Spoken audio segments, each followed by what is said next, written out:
Hi, everybody. How's it going? How'd you like Elena of Avalor? Nice.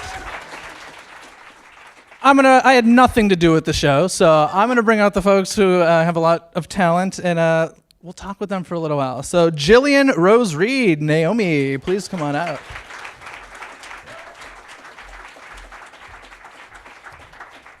And Christian Lanz as Chancellor Esteban.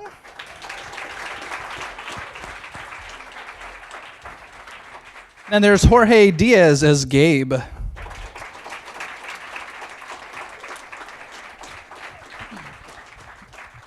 And Jennifer Trujillo, who is the Disney TV animation casting supervisor.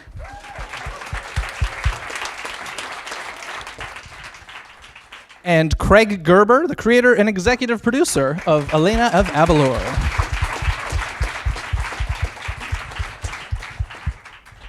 Hi, everybody. I just want to mention up first, I would be like the worst Ola Ball player ever. Whoever came up with that game, my goodness. Was that you, Craig? I think it was the Aztecs or maybe the okay. Toltecs. I'd be terrible at it. So let's start things off real quick. Just tell me a little bit about yourselves. We'll go right down the line and your involvement with the show exactly. Hello, my name is Jillian Rose Reed. I play Naomi, Elena's best friend. I'm not blonde in real life, in case you can't tell. And I'm really excited to be here. I love the show. It's been such a fun journey. My name is Christian Lanz. I play the resident douchebag, Chancellor Esteban. There's kids in the audience. Oh, sorry. They told me this was PG-13. I'm sorry. Earmuffs. I am officially the world's whitest Mexican. You can Google that. My parents are in the audience. My mom and dad right there. You can stand up, please. Up.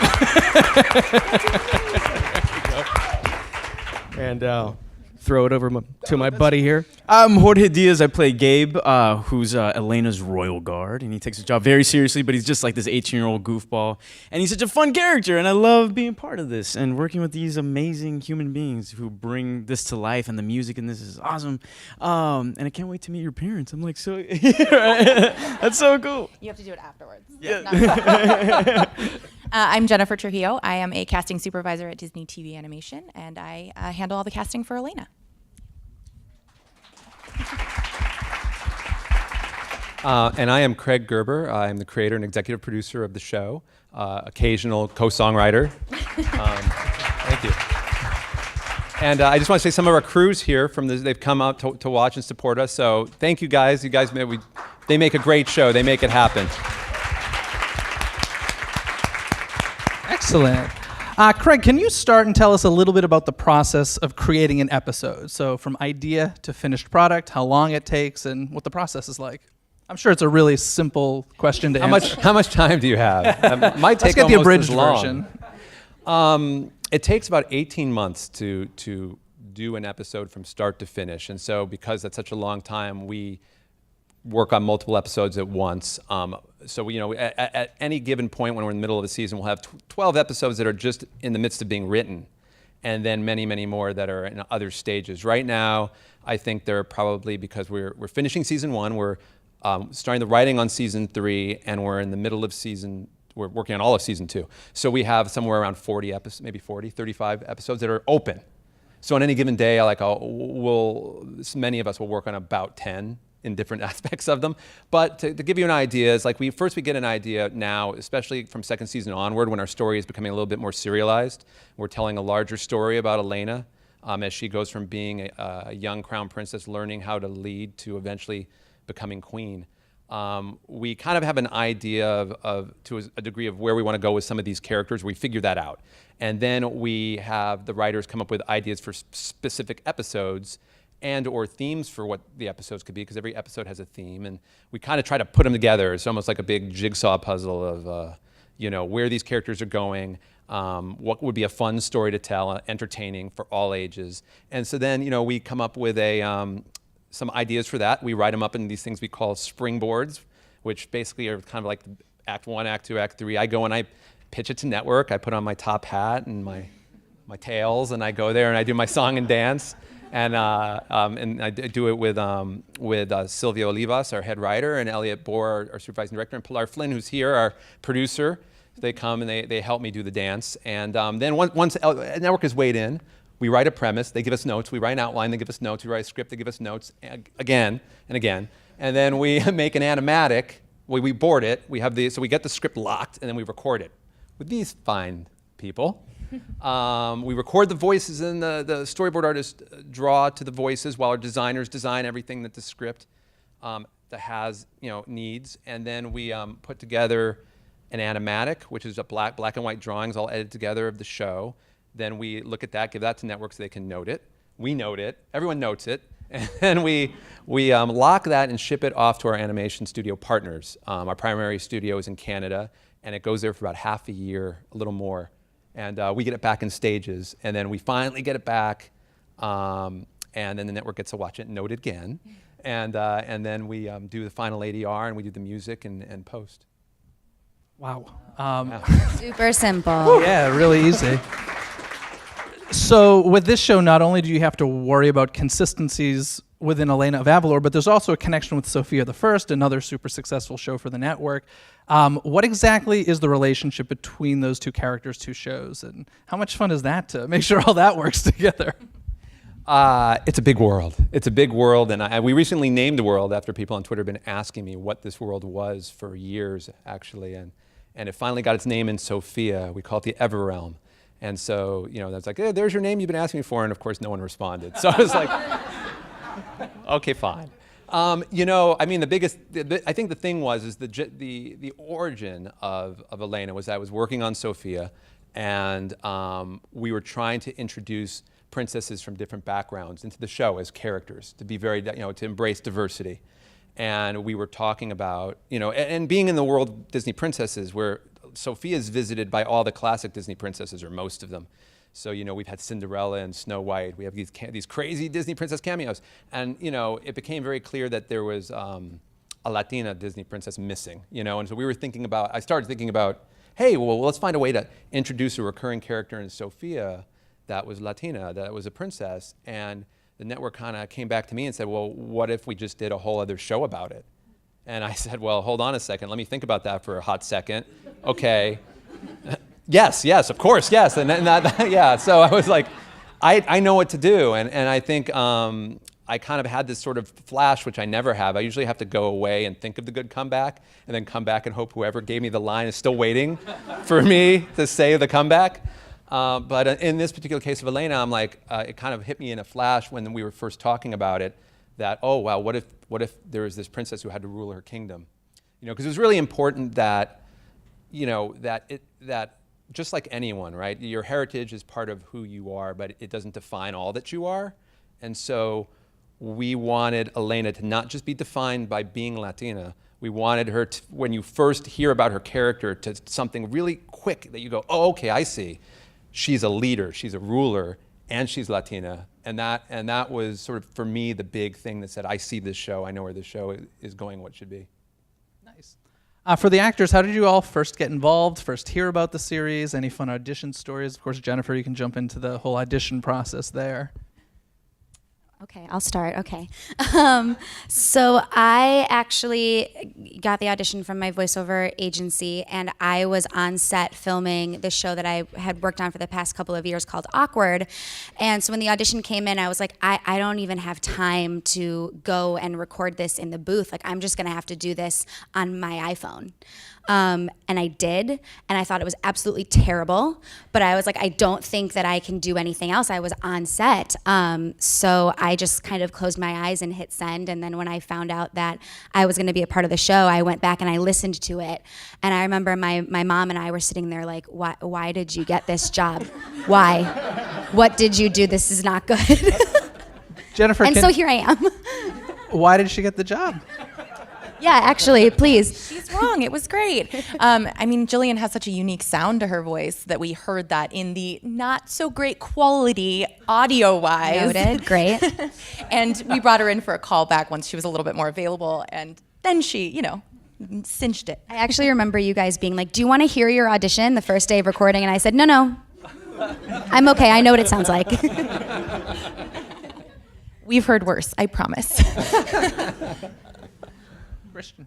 For me personally, I remember, well, first we did the audition for the Sophia the First, Elena of Avalor crossover episode, which is sort of the origin story of this whole thing. So we did that first, and when I auditioned for that, and I think when most of us auditioned for that, for me at least, I thought that was going to be a standalone episode, and that was going to be it. So it was like a guest star role, and we came in and we did this crossover episode, and that was it. Well, cut to several months later, many months later, I actually remember I was eating brunch after like a recording session on Ventura Boulevard at like the Blue Jam Cafe or something. And I opened my phone, and when I'm eating, I'm usually reading, the Hollywood Reporter or Deadline or trying to, industry news. And I read this story, this press release about Elena of Avalor being greenlit as a brand new series. And I'm thinking, wait a minute, I'm just hearing about this now. Nobody's called me about this. So I'm like, all right, I grab my phone and I'm like writing an email to my agent going, look, I just want to know, what celebrity did they get to replace me on this for the show? I just want to know. And as I'm writing the email, I get a call from her saying, ooh, good news. They're turning remember that episode you did? They're turning it into a series and they want you to be on the show. So that was how I found out that we were doing this as a brand new show. And that was so great to hear that, a character that I thought was so important in that sort of Disney princess universe was getting her due. And so it was a really exciting moment to find out that it was becoming something much bigger than we ever anticipated. And I originally auditioned literally across the street. My agency is like right here. And I just and it's a long story how I ended up at that agency too, but Which is my agency too, by the Yeah, way. we're at the same agency. And so I just went in, and just like any other day, I recorded. I remember looking at it, and I sent it in, and it wasn't until I went in for the callback, they told me like, oh, I was up for another cartoon, I think, right? Another series. And what was the name? I don't even remember. You were up for a role on Star versus the Forces of Evil, I believe. Oh, that's what it was. I was up for that. So I had met the team before, and they're like, yeah, we wanted to bring you in for this. And I was didn't like, get okay, that cool. one either. And so, yeah, and then it kind of just like, I let it go until I got the call that I booked it, and this is very exciting. This is really cool. He was actually up because for you two audition roles. so much, and you're out there all the time, and you're just kind of like, oh, and then you forget about certain things, and they're like, yeah, remember this one? I was like, oh yeah, I love that. I love that project. And suddenly they're just like, yeah, well, now you're part of it. I was like, what? Okay, that's amazing. Yeah. Jorge doesn't remember, or he wouldn't know, but he was actually in strong consideration for 2 roles. Oh, really? Yeah, your auditions were that good. Oh. You were up for you were either going to be Gabe or Skylar. No way. Yeah, that was a good audition. Must have had Surprise. really good quality There you audition. That's how you get up for 2 didn't even roles, know that. the quality. I love how casting people never forget. Jennifer, like you knew right off the top of your head what other show he was in for. That's a little exciting and scary all at the same time. So how did Jennifer? How did you get involved with the show? You work for Disney TV Animation, but does that mean you work on all of them, or are you assigned to certain shows? We are assigned to certain shows. So I had largely been working on our XD properties, which are our action and adventure brand. I'd been in that world for 5 years, and my boss finally came to me with this show, and it was going to be my first Disney Channel, Disney Junior sort of project, and I was like, yes, absolutely. So I was thrilled, and I work on that show and like 4 or 5 others, and that's kind of how our department works. But we do everything in-house, so. And did you have any short list or anybody in mind before you ended up with these folks? Or like, was there anybody that you thought that? Now we're gonna get in trouble. No, but like when you start that process, do you start thinking, oh, I'd like to bring in this person, or celebrities are very interested in voiceover these days, or did you just kind of have an open call and see what happened? We had a fairly open call. There were definitely some actors that we'd auditioned a lot before that we wanted to bring in for this specifically. Like I said, Jorge was in consideration on another show, so we were like, yeah, we really want to bring him in on this project. And there were a couple of people like that. But for the most part, it was completely wide open. We really cast a wide net and just got a ton of submissions. We listened to over 150, I think, Elena's alone. Although she was called Lorena back in the day. So that's just, one character. We listened to that many on each and every single one of them, and it was a good smattering of people that we were familiar with, but also completely unfamiliar names. What was it about these three folks that really sold it for you? Sure. I mean, Craig can answer this as well, but I think comedy was the biggest thing from each of these three up here. They were just funnier than a lot of the other people that we saw for the roles. That's probably number one. I think, what each role needed. You wanted Esteban to be able to be the villain, but to be a humorous, vain villain, and you needed someone to come in and bring energy and fun and even a little bit of warmth. Like, a lot of people really like Esteban, even though he's done some terrible things. And so, you're looking for people that can deliver a dynamic, fun read. Jillian came in with we knew we wanted Naomi to be the girl who tells it like it is, and she's the one commoner amongst all these royals, but she has something to prove. And, you need is that, so The commoner. sorry, the character, not you. Uncommon commoner. And, her voice just really captured that, it really jumped out at you and was like, yeah, listen to that sass, listen to that attitude, and in a tone that balances out with the other characters. And, Jorge was just brought a lot of humor and warmth to the role, and both roles that he read for. And those are the things, those reads that make you suddenly go, whoa, I didn't expect that. That was really funny. Whether they sold a joke that was already there and was supposed to be funny, or whether they made something really fun and entertaining that wasn't. Sometimes those are the ones that really capture your attention. But in their own way, they each sort of stood out and dazzled, with their vocal performance. Jorge, now I'm really curious. Now that you've heard you essentially were for another role, do you feel like you got the right one, or would you have liked to have done? Yeah, no, definitely. I love Gabe. I love playing. Yeah, no, for sure.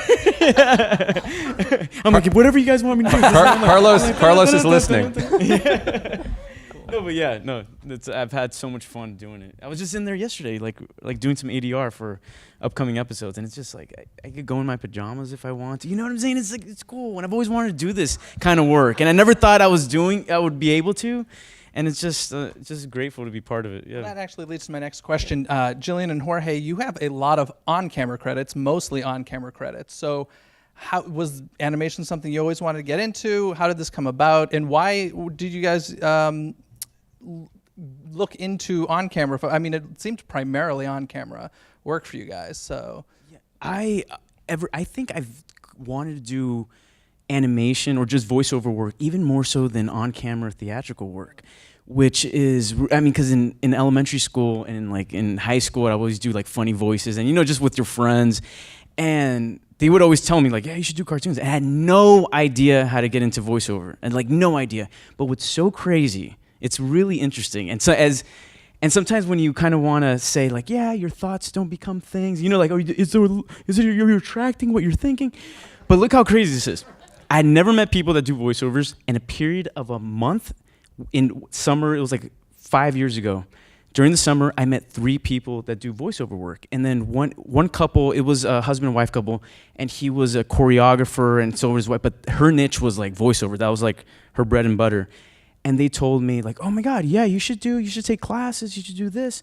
And then 2 weeks later, another person. And I was like, wow, is this a sign? So I ended up taking classes with a guy named Tony Gonzalez, who was a famous kids coach, but he coaches adults too, And so, look how crazy. Do you guys know Tony? Oh, well, I think I posted a picture from the Sophia premiere, and I think I listed him. I didn't know who it was when I went back 4 years. I think I said, oh, look, it's Ariel Winter and these other 2 kids, Darcy Rose Burns and Deck Howson and some random guy. It was like, those are all my clients. Oh, it's a random. But look how, it's so crazy. The day I take a class with them, 2 days later, I get a voiceover audition from my commercial agency that I didn't even know had a voiceover department. But they went over, they needed like a bilingual guy. And I was like, and I ended up booking that. And that guy, that voiceover agent, just ended up sending me more auditions. And I followed him to another agency, and now this final agency I'm at. And so yeah, man. So it's crazy. So now I'm doing like animation work and doing commercial work for voiceover. So it's easy, just think about it. No. That's it. But be open to like the synchronicities, that happen in your life. I thought you were going to tell the psychic story. Yeah. But okay. I know sometimes I do. Jillian, how about you? How did you? I've always loved animation. I'm not really one that does a bunch of I can't change my voice and do all that kind of character-y stuff that it sounds like you do. But I really loved radio and all of that stuff. And so when I was younger, same kind of thing. I had a commercial voiceover audition. I think it was for a Hannah Montana video game. And I booked it, and it was the first voiceover job I had ever done. And from there, I just kind of kept auditioning with my agency. Then I got out of it for a while because I was working primarily in TV. And one day I was like, you know what, I don't know why I ever stopped. Like, it's not, harmful to just go on auditions again, and it's not that hard to go into your agency and record, so why not? And I probably was signed for like 5-6 months before the Elena of Avalor audition came through, and so here I am now. Christian, you are quite on the opposite spectrum. You have a huge amount of voiceover credits. This is putting you a little bit on the spot, but is there a difference working with folks who are primarily seen on camera versus folks who primarily do voiceover? Well, here's the thing, and I tell this to a lot of people that come to me wanting to get into voiceover, and they say, can you recommend, what's the best voiceover class to take, or what's the best training to take? And there's certainly a huge amount of terrific voiceover classes out there, and coaches who can help with that. However, it's voice acting, and the acting part is the most important part of voice acting. So the people who come from the on-camera world and who have a solid foundation in acting in general are a pleasure to work with, because they're so much more connected to the character than people who don't necessarily have that training. So when I get that question from people, the first thing I say is, if you're a beginner, if you've never done any of this before you go into any specific voiceover training, get some solid acting foundation, especially improv, especially comedic acting. Study the science of comedy. And what I mean by that is, comedy is a very specific discipline, and there are certain things that make comedy work. Comedy is very difficult to do. There's rhythm, and there's, there are turnaround jokes and triplets and extended triplets, and why does a joke work? Why is it funny? And that's a science, and you really have to study that. And you have to study that within a context of acting in general, so that you can understand how to become a character, how to create a character, as opposed to just how to read the words that are written for him or her on the page. So it's a pleasure to work with guys like Jorge and Jillian, because they've got that foundation, and there's such talented on-camera actors that they already bring that to every session.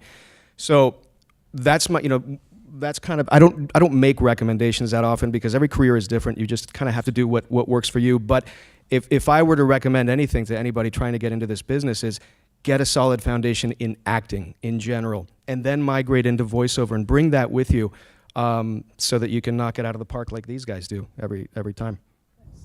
You mentioned improv. Jorge, I saw that you actually worked quite a bit with Upright Citizens Brigade, is that correct? Yeah, with UCB. I was taking classes with them. I started taking classes with them like years ago. You can applaud UCB, that's cool, no problem. So have you found that has been beneficial for Elena? Every acting class I've taken since I was like a kid really has always incorporated some sort of improv. And that's where I just love it, because suddenly, that's where, you just have so much fun. It's so much fun. And that's what you have to remind yourself all the time is to have fun. Because that's the reason we're doing what we're doing, right? What we're trying to pursue or trying to do is because the little kid inside of us just wants to have fun. And I feel we have to keep that alive. And I feel improv classes allow that to flourish, and you just kind of let you run with it. So that's helped out a lot in voiceover work for sure. Craig, do you allow some improv in the booth, or is it more of a read my words? Never. It's just what's on the page, folks. No. We actually do it. I think we do encourage improv. We're moving at such a quick pace that we want, in terms of making the story, that wherever inspiration can strike to make it better, we're all for it. So if someone in the booth changes something and it makes us laugh, we'll go with it, and maybe that'll, I think we were talking earlier about something that was in there. Yeah, the "Are Those My Pants" ad lib that Christian did, which was really funny and has been in the cut for a while. Things like that, you never know what's going to pop up. We encourage improv, and I find that a lot of the people that are able to do that, it shows their characters flourish. You get this fun little thing.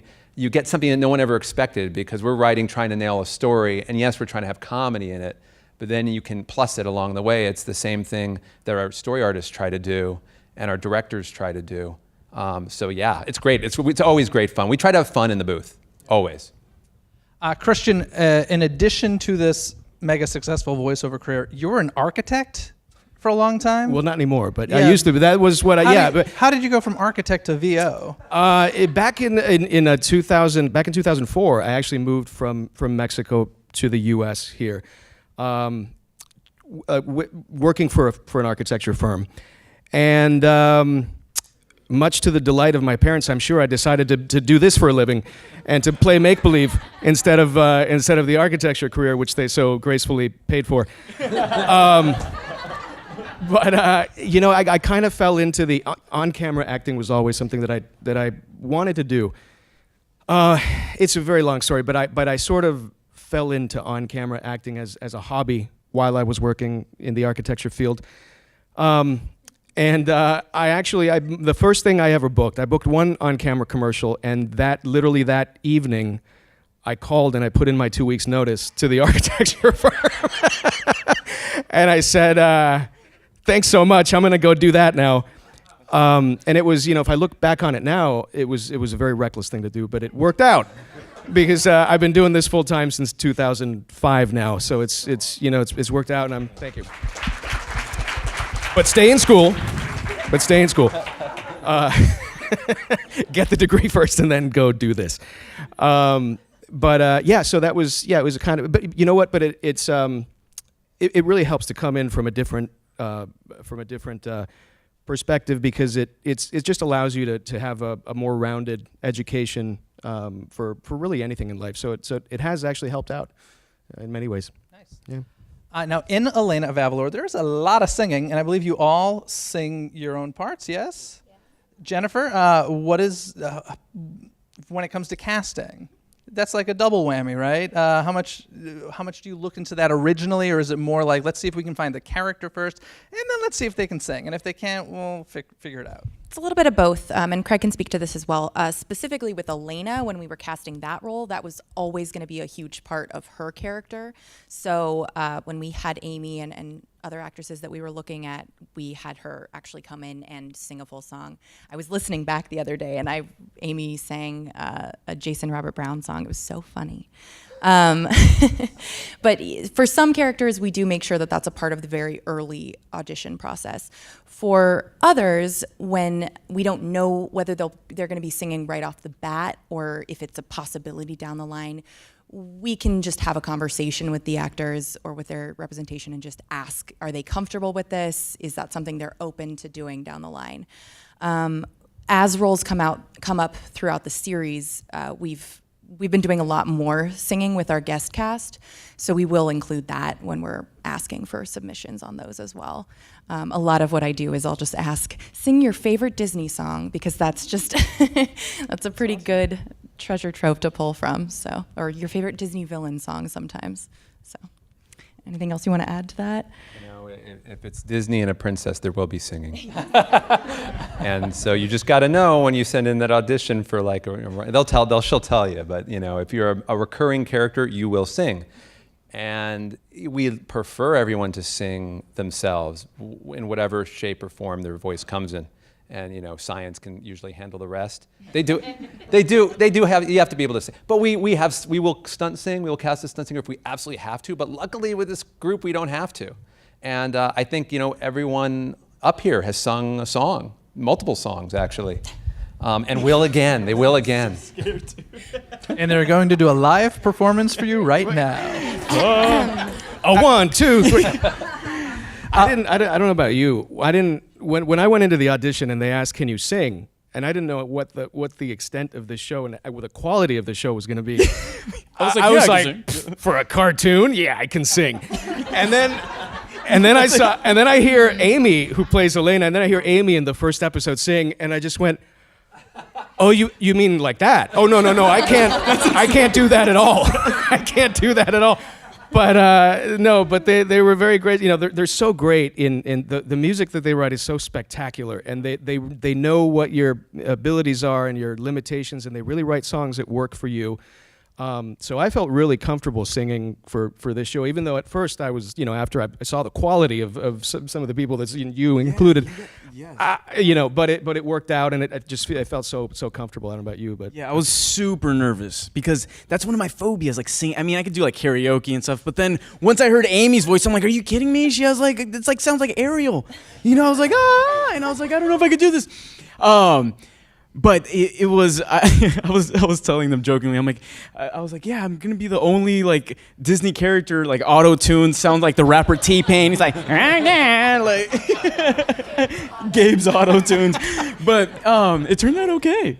I don't know if you remember. I think I sent in with you guys when I was trying to find out my range and everything. I sent in like a karaoke version of Esteban singing "Ring of Fire." Do you remember that? Oh, yeah, it's on my iTunes. Every once in a while, it'll pop up when it's on the shuffle. I went into my home studio and I recorded "Ring of Fire" and "Candle in the Wind" as Esteban, and I sent it to you guys. You have to perform. I think that's what inspired the Avalor Nights spin-off we were going to do. Where yes, Esteban Avalor Nights on HBO. Right. Some of the crew in the back I think are working on that right now, right?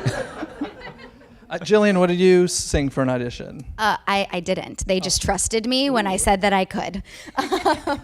Because, again, they wouldn't have wanted to hear my iPhone version singing. No, but I for sure thought I was getting fired when I had to do the first singing bit, because it wasn't just like, oh, here, you're going to be singing these 2 lines in this song. My first singing experience was an entire song of just me, Something Special, which was so absolutely wonderful and I love, but I had only gone in and recorded maybe a couple episodes, and then I had to go in and I had to sing, and I was so scared. So scared. I was like, they're gonna hate it. They're gonna have to fire me. They're gonna have to find somebody new. But then when you guys played it for me, I think I cried. It's one of the times. most emotional songs of season 1. We wrote her a pop ballad, like an I Want song. We wrote her basically a traditional sort of I Want song. In this episode, which kind of, we've had episodes, and you saw one of them with Gabe, where you see, we say, okay, well, this is where that character came from. This is, what they're coming from and where they want to go and where they are going and how they're growing. And so, it's sort of, in this case, it was sort of like trial by fire in terms of like, okay, here, Naomi, here, this is where you're coming from, and you're on the Grand, you got to prove you belong on the Grand Council. You're going to sing this song, and we're going to have you lifted up by like longshoremen and like paraded around in this big anthemic, finale. We tried not to psych her out with that stuff when we recorded, but it was a tough song for anyone to sing, and she did such a wonderful job. And then, with Gabe, we had, you heard his song, Play It Your Way. You were singing in there about some of your hopes and dreams. It's Elena and you, so she hands it off to you. But in season 2, he gets his big sort of "This Is What I Want" song that you sing basically to your horse. And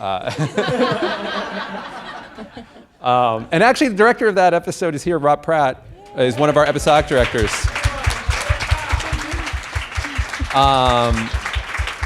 In that episode, Gabe really wants to become captain of the guard, and he thinks he needs a really fancy sword to do it for various reasons. And so he grabs his sword that actually is enchanted, and it's enchanted with the spirit of this very arrogant old general who basically possesses Gabe and begins to make him act like a jerk, and but a funny one. And so it's very, very funny episode. That'll be out this fall. But you sang it wonderfully. And then, last but not least, Christian, we saddled with a French cabaret song while he's like breaking into a jewel room and stealing the royal jewels. It was like a whole Mission Impossible stunt sequence while I'm doing this French cabaret, which the dichotomy of that is hilarious. And I love that episode. That's one of our best song sequences yet, because he's doing these Fred Astaire moves, like avoiding booby traps while he's singing so elegantly. Also, that was also your episode, Rob, right? It's one of my favorite song sequences. I got to give applause. That's a great sequence. Now, do you guys record in group sessions, or are you doing mostly solo work? No, this show we've recorded entirely individually, and that's honestly, each of them have such a big workload in each episode. Yeah. It would take a day, like a full 12-hour day to record everything. Yeah, I found that I don't have the brain power to focus on 2 people speaking at the same time. Oh, wow. I mean, I've tried. Can we do it? We do it if they're going to be in the scene, like the whole episode is like these 2 characters bouncing off each other. Maybe we'll do it. But I hear all the performances. You really want to focus. Let's get the best reads from this person. It can be done, but it winds up taking the same time it takes to record them separately. From a scheduling perspective, it's just a lot easier for me to get people in individually as well. Yeah. Before I head to the audience questions real quick, have any of you seen Elena at Disneyland? And what's that like? How cool is that, seeing the character in the park? We also saw her at the Christmas tree lighting thing that we did at Children's Hospital. Oh, cool. And I think it's so funny because they have such like specific ways that they have to move, and Amy, who plays Elena, was trying to talk to her like girl to girl, but she can only respond as Elena. So at some point, Amy's like, oh, that's not what I'm just not gonna try. She was like, oh my gosh, your dress is so pretty. And she's like, thank you, my abuela made it. And Amy was like, okay, well, thank you. I just took my kids to Disneyland a couple weeks ago, and you see little girls in Elena dresses everywhere in Disneyland. So I like to sneak up behind them when they're walking, and I just go, Princess Elena! And they turn around, and I'm just walking, and they just turn around and they see me, and where did that come from? So, it's really cool to see them there, though. They know it's Esteban. They drill down on Yeah. the show. They know their stuff. Like, I've been there. I don't like, some of the people on the crew like to kind of get them off their game. I guess it's like making the Buckingham Palace guards laugh. They try to make Elena break character. And I don't want to do that because they're working too hard anyway, but they're good. They're really good. They know their stuff. You can talk about anything. It's great. They do a wonderful job. Very cool. Yeah. I have a question from Sean for the cast. Is Sean here? Raise your hand. Hi, Sean. Sean wants to know, what's the one thing you know now that you wish you knew when you first started voiceover work?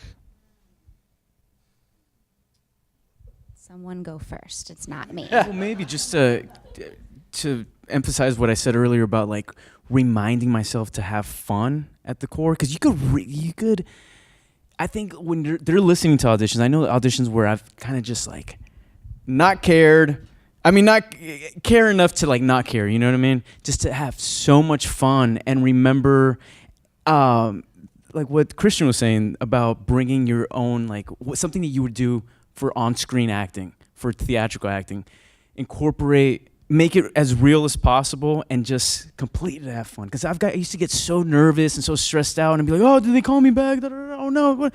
And now I'm just like, it's gonna be fine. If I'm meant to tell this story, then it's gonna happen. If not, let me at least enjoy this day and enjoy this audition. And if it ends at the end of me walking out of the booth, I mean, I could leave it there and just be like, at least I had fun, and I'm gonna go enjoy my day. Yeah. Yeah, for me, I think it's sort of in that same vein as one of the most important things you can learn from this is to accept how much of this business is out of your control. Because if you take it too hard, in this business, you're gonna book stuff which gets canceled. You're gonna record stuff which then doesn't air. You will book a lead in a movie which gets shelved. Stuff like that. And if you take that too hard, this business will break you, because if you don't realize that you just have to do the work, go in, do the auditions, do the work, have fun, and then walk away. Enjoy the moment and then move on. Because if you take it too hard, if you take all those things that aren't in your control, and they don't have to be, that's not your job to control what gets greenlit, what airs, what plays, what doesn't. So just have fun. Just do what you do. Just do the work every single day. Rinse and repeat. Have fun. And learn to let go of everything that you can't control. And that's what will keep you in this business, because that's the number one thing that will give you success in this business is to get up the next day and do it again enthusiastically. And if you take everything else too hard, it'll break you. So just learn to have fun, let go of everything that's not in your control, and just enjoy it. I think for me, specific to voiceover acting, I didn't realize going into it how flexible you have to be. As an actor, you're always told, make sure that you can take notes. Make sure you can change the thing that you're doing. So if you're in a room, you can change the whole scene. But, with voiceover work, I was so kind of, I think, in my head about how I was going to say a specific line. And I didn't realize how much of it was dependent on literally how it sounds and how it's going to play off of a character that I'm not reading with in the room. So, those first couple of times where I was in the booth for this show, just realizing, I have to be able to say this line 7 different ways and not get caught in the same pattern and not worry about how I think the line's supposed to be played, but actually worry about how it's going to appear in the scene as a whole.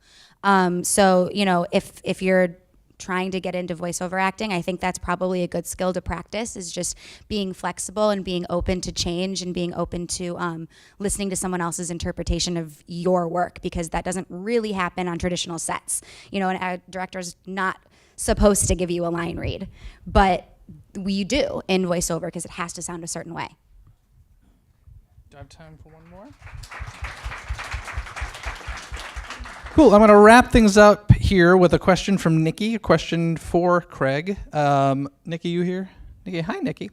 Craig, why did you decide to pursue animation as a creative outlet? Or did it decide you? Yeah, was that? Yeah, well, a little bit of both. Thank you for the question. Thank you all for coming. It's very great to see you all here and to check out the show, and it's great to be here. So thank you guys for having us. To answer your question, I've always loved animation, but traditionally it was something that artists got into, and not necessarily writers. And I kind of came up as a writer. I'm primarily a writer. I'm a writer and producer now, a couple other things. But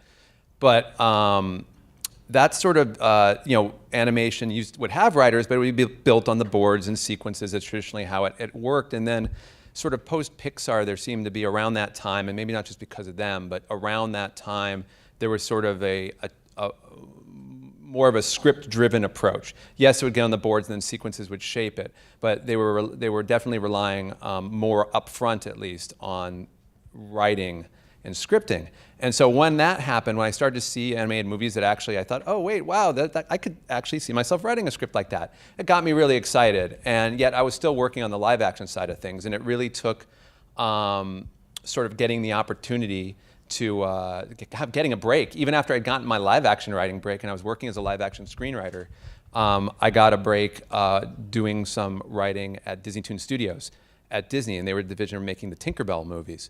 And that's really where I got my start in animation. And I started like kind of actually not even doing screenwriting. I was tying together their whole fairies mythology and franchise. So I was basically just world building. Or world, kind of tying everything together, and then they liked that, so they had me write some shorts, and then suddenly, before I knew it, I was like writing one of their animated features, and it was like going back to film school, but this time for animation. And I think, like some things happen with people in life, like you go through a lot of different experiences, and then it all kind of comes together, and I think it all kind of came together for me in animation. Like I always wrote stuff where there was something kind of, there was grounded, maybe, but there was something spectacular about it. I've always liked fantasy. I've always liked kind of creating new worlds, and in animation there's a lot of that. And so it was sort of finally after, 2 decades of, kind of struggling and trying to make my way up the mountain, like I wound up in this great, wonderful valley. I shouldn't call it a valley, like a plateau really, because it's been the most wonderful thing and the most rewarding thing, and I love animation, and it's just amazing that something that I grew up loving but never thinking I could do is what I actually wound up doing. Great. Wow. I think we're going to need to end it there, unfortunately. Guys, thanks so much for coming out to this. Thank you so much, the team from Elena of Avalor. Thank you, everybody.